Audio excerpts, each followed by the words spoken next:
তুমি যদি না আসো আমরা কি করে বাঁচবো?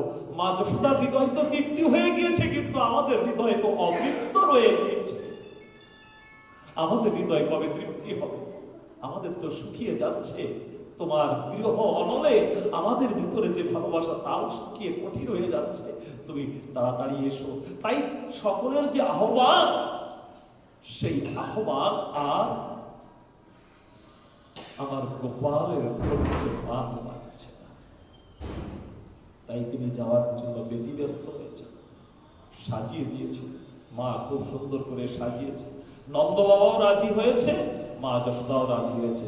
কিন্তু বলাইকে ডাকছে, শোনো বলাই, তুমি কিন্তু বড়। শ্রীদাম তুমি আসো, সুদাম তুমি আসো, যারা যারা আছো সবাই দাঁড়াও, সবার সঙ্গে আমার কথা। এই গোপাল যখন যাবে, তোমরা দেখেছো তো অত্যাচার কত হচ্ছে কংসের। আমার তো ভয় যে কংসের কোনো অসুখ এই ক্ষেত্রে রওনা হলেই কিনা আবার তোমাদের কোনো বিঘ্ন করে, যার জন্য আমি গোপালকে দিতে চাচ্ছি না। কেন? যদি কোঠে যায়, যদি কংসের অত্যাচার আবার শুরু হয়ে যায়, এখানে থেকে তো বিষ্ণু ভগবানকে ডাকি, বিষ্ণু ভগবান রক্ষা করে। কিন্তু যদি কোঠে যায়, ফিরে পুনরায় না হেরি গো চাঁদ মুখ, তাই তো আমি দিতে চাই না। বলাই তোরা যা, তোরা যারে বলাই যারে, ফিরে আমার কানাই কোঠে দেব না, কোঠে যেতে দেব না। কিন্তু দরজায় সব দাঁড়িয়েছে, যেতেই হবে। যখন রওনা করেছে, এখন জুতা টুতা এনে সুন্দর পায়ে দিচ্ছে। বলছে না, আমি জুতো পায়ে দেবো না। বলছে কেন? বলছে না, ওই যে ছোট ছোট মৎস্য, ওরা কেউ জুতো পায়ে দিয়েছে? ওরা তো জুতো পায়ে দেয়নি। ওদের জুতো নাই, আমি কেন জুতো পায়ে দেবো? ওদের জুতো দাও আগে, আমরা যাবো একসঙ্গে। তো ওদের জুতো না, আমি কেন জুতো পায়ে দেবো? মা কি বিপদে পড়েছে। বলছে ওরা জুতো পায়ে দেয় না, তোমাকে পায়ে দিতে বলছে না, ওরাও জুতো পায়ে দেবে, ওদেরও দিতে হবে, নাহলে আমি নেবো না। আপনি বলুন, হৃদয়তা, ভালোবাসা। আমাদের সংসারে 5 জনের মানুষের মধ্যে যখন আমরা কালী পূজায় জুতো কিনতে যাব, কাপড় কিনতে যাব, সবাই সবার জন্য প্রতীক্ষা করি। ভগবান করেন না? ভগবান গোচরণ করতে গিয়েছেন, তাদের জন্য সে চেয়েছে তার জীবন দর্শন। বলে নিয়ে যাচ্ছে, মাঝে রয়েছে গোপাল, মাঝে আগে পিছে চলছে কে? শ্রীদাম সুদাম গৌ বৎস মাঝে রয়েছে, যাতে কোনো অসুর আদি তাকে আক্রমণ না করতে পারে। সবাই গোবিন্দকে রক্ষা করছে, কিন্তু জানে না যে আমরা কার সঙ্গে যাচ্ছি।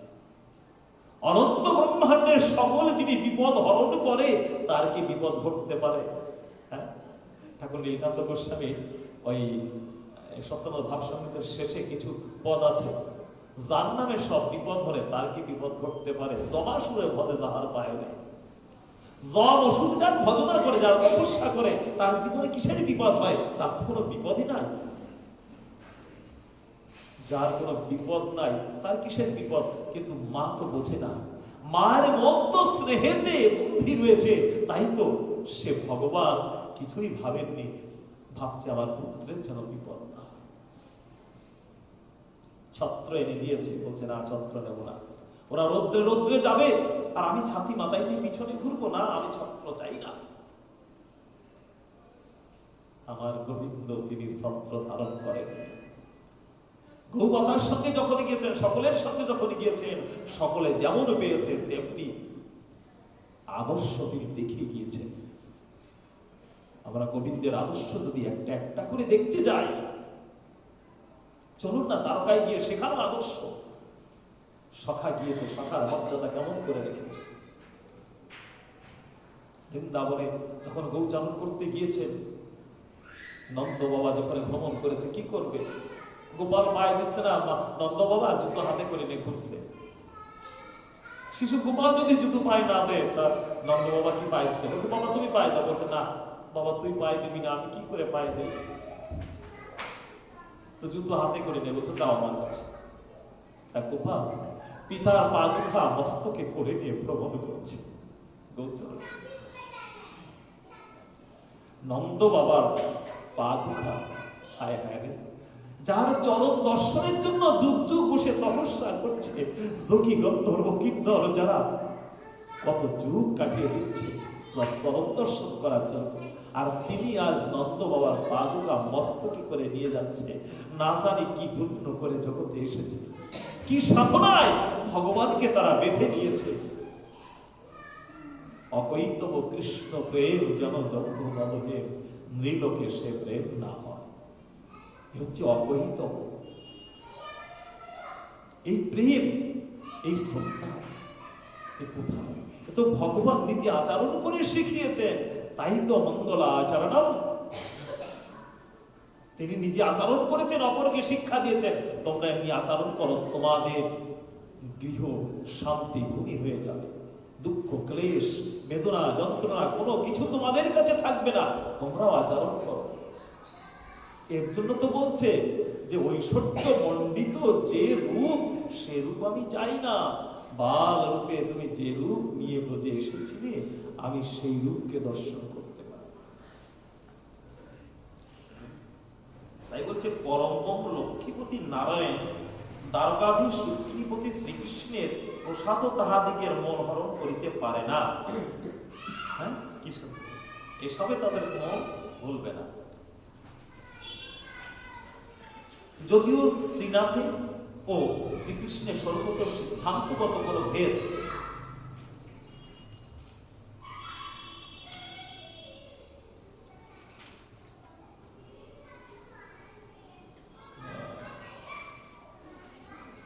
কোনো ভেদ ইহার প্রতিপন্ন হয়, তথাপি সর্বোৎকৃষ্ট প্রেমময় রস নিবন্ধন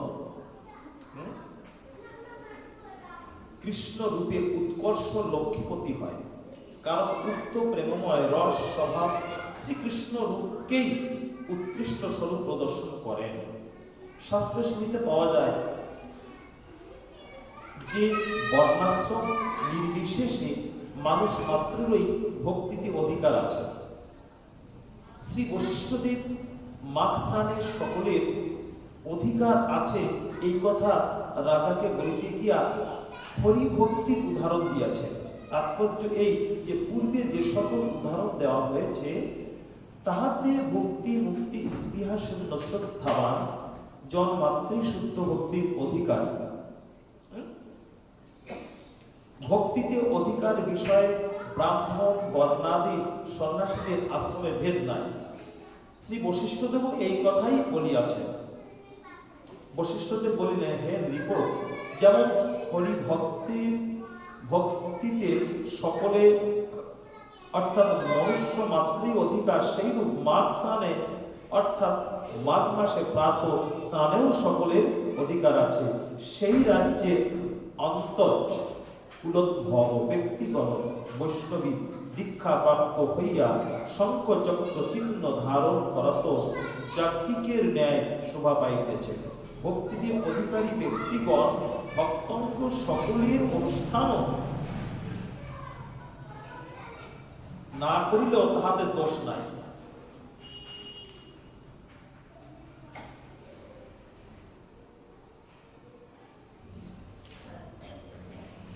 ভক্তিতে যাদের অধিকার হয়েছে, এই ভক্তঙ্গ যে অনুষ্ঠানগুলি অনেক রয়েছে, যদি সবগুলি না করে তাদের কোনো দোষ নেই, কথাটাও স্পষ্ট করলেন। কিন্তু তাহাদের বর্ণাশ্রম চিত্ত ক্রিয়াদি অকারণে কোনো প্রত্যাবায় হয় না, পরন্তু যদি তাহারা দৈবত কোনো নিষিদ্ধ কর্ম করিয়া ফেলে তথাপি তাহাদের প্রায়শ্চিত্ত বিরূপ নহে, কারণ ভক্তি প্রভাবী প্রায়শ্চিত্ত কার্য করিয়া থাকেন। বৈষ্ণব শাস্ত্রে রহস্য বিজ্ঞরের মতে ইহাই বৈষ্ণব শাস্ত্রের রহস্য। তাৎপর্য অনেক লম্বা হয়ে গেছে। অনেক সময় দেখা যায় ভক্তির আচরণ করতে গেলে এখানে বর্ণাশ্রম শব্দটা ব্যবহার করেছে, ভালো করে ধ্যান দেবেন। বর্ণাশ্রম বলতে ব্রহ্মচর্য, গারস্থ, বানপ্রস্থ, সন্ন্যাস, এই যে চারটি বর্ণাশ্রম ধর্ম তথা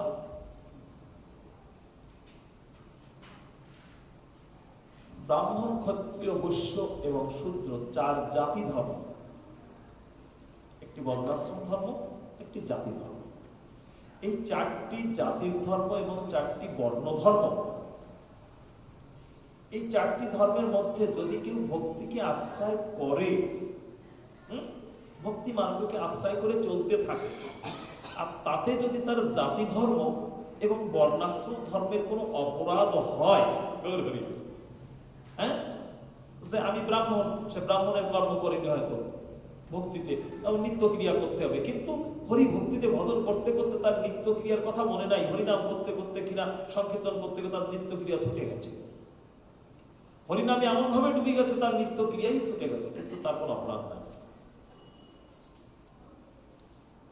একটি শূদ্র, সে তার নিজ কর্ম করতে গিয়ে দেখা গেল হরিনামে এমন ভাবে মেতে গিয়েছে, ভক্তিতে ভগবত সেবা এমন ভাবে মেতেছে যে সে তার নিত্য ক্রিয়া ছুটে গেছে, সে যে কর্মগুলি করতে থাকে তার অপরাধ ধরা হবে না। কেন?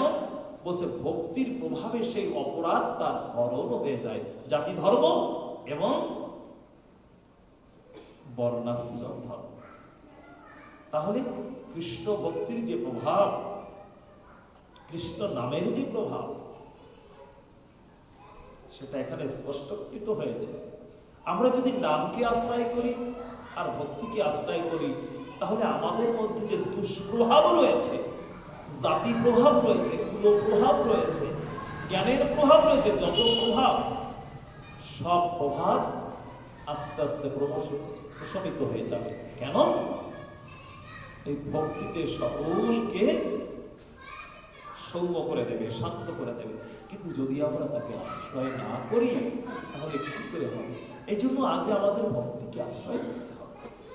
তাই এখানে স্পষ্ট ভক্তির মহিমা বিস্তার করতে জাতিবাদ, কুলবাদ এবং বর্ণাশ্রমবাদকেও নিম্নতম দেখিয়েছে। যে ব্যক্তি যে অধিকার লাভ করিয়াছেন, সে অধিকার নিষ্ঠাই তাহার গুণ বলিয়া কীর্তিত হয়, এবং তদীয় নিষ্ঠাই দোষ। গুণ নির্ণয়ের ইহাই নিয়ম। কেবল কর্ম, জ্ঞান, ভক্তি এই তিনের মধ্যে যিনি যে বিষয় অধিকার লাভ করিয়াছেন, তাহাতে তাহার দৃঢ়তাই গুণ, এবং অবশিষ্ট বিষয় তদ্রূপ চেষ্টা দোষ। খুব সুন্দর বোঝা গেল না? কর্ম, জ্ঞান, ভক্তি, এটা কিন্তু এবার বিশেষ করে সকলের গ্রহণ করা উচিত। মানে নিজে শোনা না, এবার গ্রহণ করতে। আগে আমি একটি অধিকার নিয়ে কথা বলেছি, এখানে আরেকটি অধিকার নিয়ে আলোচনা হচ্ছে, যেটা আমি শুরু করেছিলাম, এখানে আরেকটা এখনো পেয়েছি। যদি কেউ কর্ম মার্গের ভক্ত হয়, যেমন এখানে আমরা কয়েকজন মানুষ আছে, রবীন মিস্ত্রি আমাদের বৈষ্ণব দাস ঠাকুরের পূজা করছে, কেমন অচ্যুত মহারাজজি তার সেবা করছে, প্রীতম দাস ভগবানের ভোগ তৈরি করছে, কেউ অন্যান্য সেবা করছে, ভিন্ন ভিন্ন সেবা করছে, কেউ অফিসের কাজ করছে বসে, কেউ সংকীর্তন করছে।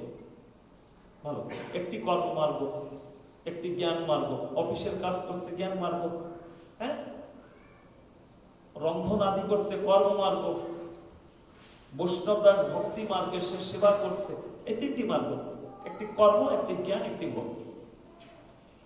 যদি ওই রন্ধন ছেড়ে প্রীতম চলে আসে আরতি করতে, তাহলে তার কর্ম অপরাধ হবে। কারণ ওইটা যদি অসুবিধা, তো ভগবানের ভোগ লাগবে না। তাহলে ওইখানে দাঁড়িয়ে যদি সে ওই সেবা করে, তাহলে ওইটাই তার ভক্তির বিশেষ অঙ্গ নির্ণয় করা হবে। বৈষ্ণব দাস যদি আরতি ছেড়ে রন্ধন করতে চলে যায়, তাহলে তার ভক্তি মার্গের অপরাধ হবে। তিনি জ্ঞান মার্গ অফিসের কর্ম করছে, যদি সেটা ছেড়ে দেন, জ্ঞান মার্গে যে ভক্তি রয়েছে, শাস্ত্র আদি, অফিস দেখালাম মাত্র, কিন্তু শাস্ত্র আদি নিয়ে যারা মানুষের মাঝখানে, এই যেমন হরি কথা, যিনি হরি সভা করছেন, তো জ্ঞান দ্বারা মানুষকে তিনি এই পথে টেনে আনছেন। যদি তিনি সেটা ছেড়ে দিয়ে রান্নার কাজে নিযুক্ত হন, তার কাছে অনেক জ্ঞান আছে, কিন্তু সেইটা যদি ব্যবহার না করে, মানুষকে যদি এই পথে না এনে সে যদি খালি রান্নাই করতে থাকে আর খালি গৌসেবা করতে থাকে তো হবে না। গৌসেবাও তোমাকে করতে হবে, তৎসহিত মানুষকেও এই পথে এনে তোমাকে ঈশ্বর ভক্তির প্রেরণা দিতে হবে। শ্রীমৎ স্বামী সত্যানন্দ পরমহংসদেব যে নরনারায়ণ সেবা সংঘ প্রতিষ্ঠা করলেন, একটি সঙ্গ নিয়ে বলি। আজকে আমাদের শ্রীমৎ স্বামী সত্যানন্দ পরমহংসদেবের প্রতিষ্ঠিত নরনারায়ণ সেবার সঙ্গের একটি বিশেষ দিন শুক্রবার।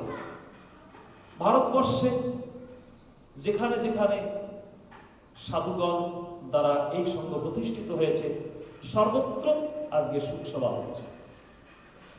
ছোট করে হোক, 2 জন, 10 জন, 5টা, 500, 100, এখানে হোক শুকসভা হচ্ছে। যদি কারো কেউ না থাকে তো হয়তো ঘরে 5 জন নিয়ে করছে।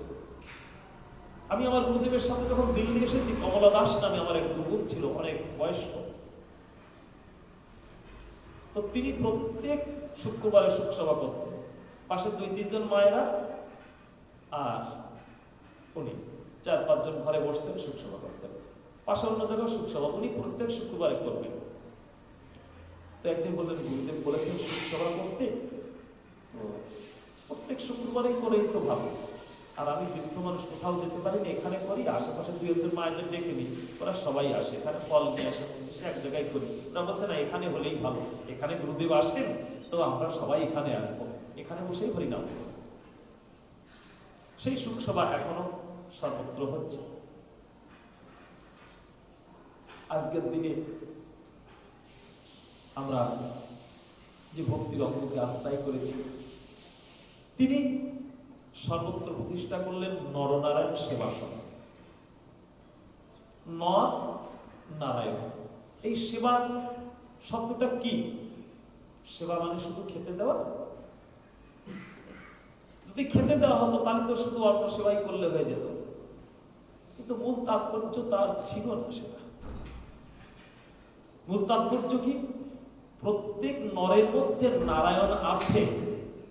ভালো করে বুঝুন, প্রত্যেক নরের মধ্যে নারায়ণ আছে, ঈশ্বর আছে, আত্মা আছে। তুমি তাকে বুঝিয়ে দাও,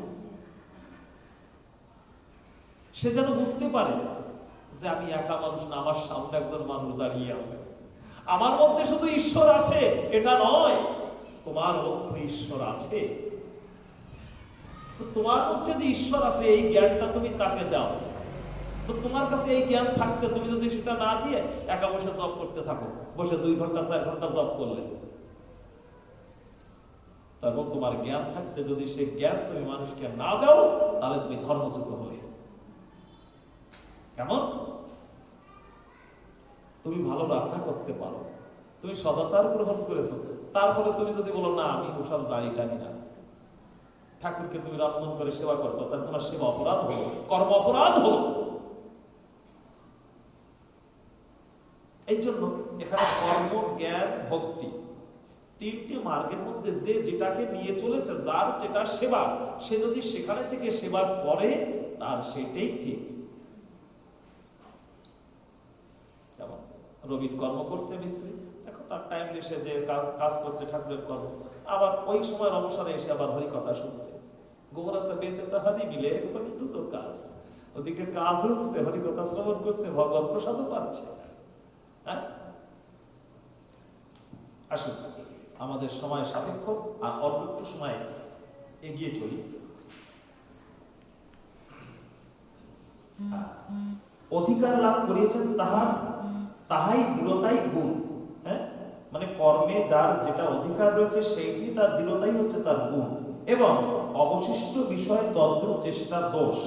অবশিষ্ট বিষয় মানে অন্যটাই যদি আমি চেষ্টা করতে যাই সেটা দোষ। ইহাতে বুঝিতে হইবে না যে নিম্নাধিকারী ব্যক্তি উচ্চাধিকারী চেষ্টা করিবে না। আবার এটাও বলে দিয়েছে যে নিম্নাধিকারী যে হয়তো ভাবতে পারে আমি শূদ্র, তাই না, আমি নিচের মানুষ, আমি কেন বড়টা চেষ্টা না। চেষ্টা তুমি করতে পারো, এটাই কিন্তু করবে না। চেষ্টা তুমি করতে পারো নিম্ন অধিকারী ব্যক্তি উচ্চ অধিকারী হওয়ার জন্য, চেষ্টাতে কারো মানা নেই, এটাও শাস্ত্রে বলছে। তুমি আবার ওখানে দাঁড়িয়ে না যাও। তবে উক্ত 3 প্রকার সাধনের মধ্যে ভক্তি সাধক অপর প্রকারের সাধনের উহা নিম্নস্থ হয় চেষ্টা করিবে ক্ষতিগ্রস্ত হইবে। মা, এই যে 3 প্রকার সাধক বলেছে, তার মধ্যে যিনি ভক্তিকে আশ্রয় করেছে, তিনি যদি নিজের সেবার দিকে যেতে চায় তাহলে তার অপরাধ হবে। কিন্তু যিনি কর্মমার্গের থেকে জ্ঞান মার্গের থেকে ভক্তি মার্গ যাওয়ার চেষ্টা করছে, তার অপরাধ নাই। কিন্তু ভক্তি মার্গের থেকে যদি কেউ নামার চেষ্টা করে তাহলে তার অপরাধ। কি সুন্দর শাস্ত্র, এত সুন্দর করে আমাদের সিদ্ধান্ত দিচ্ছেন, বুঝাচ্ছেন। হ্যাঁ, একটুখানি মনোযোগ দিয়ে শ্রবণ করলেই মনে হয় যেন ভিতরে এমন ভাবে ঢুকে যাবে, আর বেরোবে না। যে সকল ব্যক্তি কোনো কুলেই উৎপন্ন হোক না কেন, বা হ্যাঁ, যে কোনো ব্যক্তি যে কোনো কুলেই উৎপন্ন হোক না কেন, স্বীয় বর্ণাশ্রমাদি ধর্ম পরিত্যাগ পূর্বক শ্রীহরির পার্থক্য ভজন করিতে করিতে অপক্ষ অবস্থায় যদি পতিত হয়, তবে ভ্রষ্ট বা মৃত হয়, তাহা হইলে তাহার বর্ণাশ্রম ত্যাগ জন্য কি অমঙ্গল হইতে পারে? প্রশ্ন। কোনো অমঙ্গল হয় না।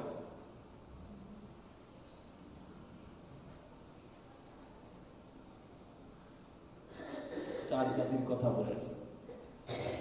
চার জাতির সে জাতি ধর্ম ত্যাগ করে যদি সে কৃষ্ণ ভজনে নিযুক্ত হয়, আর নিযুক্ত হলে যদি করতে করতে ঈশ্বরকে প্রাপ্ত হয়নি, সাধনায় সিদ্ধি লাভ করেনি, তার মৃত্যু হয়েছে, তার কি অপরাধ হবে? বলছে না, কোনো অপরাধ নাই। সর্বধর্মাম পরিত্যজ্য মামেকং শরণং ব্রজ, অহং তং সর্বপাপেভ্যো মুখ্য স্বামী মা শুচঃ। ভগবান শ্রীমদ্ ভগবদ গীতায় শেষে এমন করে আমাদের একটা সার্টিফিকেট দিয়ে গিয়েছেন, সত্যই যদি ওই সার্টিফিকেট কেউ ভালো করে একবার লক্ষ্য করে, তার তো জীবনে ভয়ই নাই।